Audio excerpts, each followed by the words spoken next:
আজকের ভিডিওতে আমি দেখাবো আমি কিভাবে ইউটিউব শর্ট আপলোড করি এবং কিভাবে সেগুলো ভাইরাল করার চেষ্টা করি। সেই সঙ্গে আমি আপনাদের সাথে শেয়ার করব আমার ব্যবহার করা কিছু কুপন টিপস এবং সেটিং, যেগুলি অনেকেই জানে না। তাই ভিডিওটি মিস করবেন না, কারণ ছোট একটা ভুলের কারণে অনেক সময় ভিডিওতে ভিউ আসে না। তো আর কথা না বাড়িয়ে চলো ভিডিওটি শুরু করা যাক। সাধারণত আমি 3টি ভিন্ন উপায়ে ইউটিউব শর্ট আপলোড করি। প্রথম পদ্ধতি হলো সরাসরি ইউটিউব অ্যাপ থেকে আপলোড করা। দ্বিতীয় পদ্ধতি হলো রিমিক্স মোড, যেটা আমি দীর্ঘদিন ধরে ব্যবহার করছি এবং এটি আমার সবচাইতে পছন্দের পদ্ধতি। তৃতীয় পদ্ধতি হলো ক্রোম ব্রাউজার বা ইউটিউব স্টুডিও ব্যবহার করে আপলোড করা, যদিও আমি এই পদ্ধতি খুব কম ব্যবহার করি। তবে আজকের ভিডিওতে আমি তোমাদের দেখাবো ইউটিউব অ্যাপ ব্যবহার করে সঠিকভাবে শর্ট আপলোড করার পুরো প্রক্রিয়া। প্রথমে তোমাকে একটি ইউটিউব চ্যানেল তৈরি করতে হবে এবং প্রয়োজনীয় সব সেটিং সম্পন্ন করে নিতে হবে। এরপর ইউটিউব অ্যাপ ওপেন করো এবং নিচে থাকা প্লাস আইকনে ক্লিক করো। এখানে আপনারা শর্টস এবং ভিডিও দুটি অপশন দেখতে পাবেন। অবশ্যই শর্টস সিলেক্ট করবেন, কারণ আমি নিজেও শর্টস অপশন ব্যবহার করে আমার ভাইরাল ভিডিওগুলি আপলোড করছি। এরপর এড অপশনে ক্লিক করে গ্যালারি থেকে তোমার ভিডিওটি নির্বাচন করবে। ভিডিওটি সিলেক্ট করার পর নেক্সট বাটনে ক্লিক করো, তারপর ডানে ক্লিক করো এবং আবারও নেক্সট ক্লিক করো।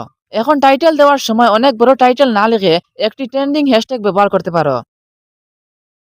এরপর অডিয়েন্স সেকশনে গিয়ে নট মেড ফর কাইটস নির্বাচন করো। তারপর ভিজিবিলিটি অপশনে আনলিস্টে রেখে ভিডিওটি আপলোড করে দাও। এখন একটি গুরুত্বপূর্ণ বিষয়, অনেকেই ভিডিও আপলোড করার সঙ্গে সঙ্গে ইউটিউব স্টুডিওতে গিয়ে ভিডিও এডিট করতে শুরু করে, কিন্তু আমি এই কাজটি করার পরামর্শ দেই না। ভিডিওটি আপলোড হওয়ার পর কিছুক্ষণ অপেক্ষা করো। যখন ভিডিওটির থাম্বনেইল ঠিকভাবে দেখা যাবে তখন ইউটিউব স্টুডিওতে গিয়ে এডিট করো। এখন ইউটিউব স্টুডিও ওপেন করে কন্টেন্ট সেকশনে যাও। তোমার আপলোড করা ভিডিওটির পাশে থাকা 3টি ডটে ক্লিক করে এডিট অপশনে প্রবেশ করো। তারপর শো মোর অপশনে ক্লিক করো। এখানে ডেসক্রিপশনে একটি ভালো আকর্ষণীয় ডেসক্রিপশন যোগ করো।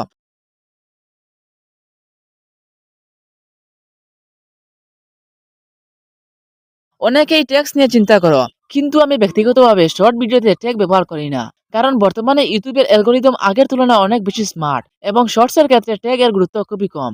এরপর ক্যাটাগরি হিসাবে এন্টারটেইনমেন্ট বা অন্য কিছু নির্বাচন করতে পারো, যদি তোমার কন্টেন্ট সেই ধরনের হয়। সবকিছু ঠিকভাবে সেট করার পর ভিজিবিলিটি অপশনে গিয়ে পাবলিক নির্বাচন করো এবং সেভ বাটনে ক্লিক করো। বস, এটাই আমার ভিডিও আপলোড করার সম্পূর্ণ প্রক্রিয়া। আর যদি আপলোডের সেরা সময় জানতে চাও, তাহলে আমি সাধারণত সন্ধ্যা 7টার দিকে ভিডিও আপলোড করতে পছন্দ করি।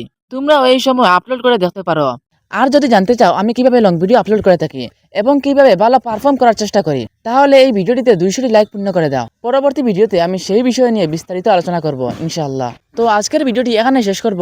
ভিডিওটি যদি আপনার ভালো লেগে থাকে তাহলে ভিডিওটিতে একটি লাইক দিয়ে চ্যানেলটি সাবস্ক্রাইব করবেন। তো দেখা হবে পরবর্তী ভিডিওতে। সবাই ভালো থাকবেন, সুস্থ থাকবেন। আল্লাহ হাফিজ।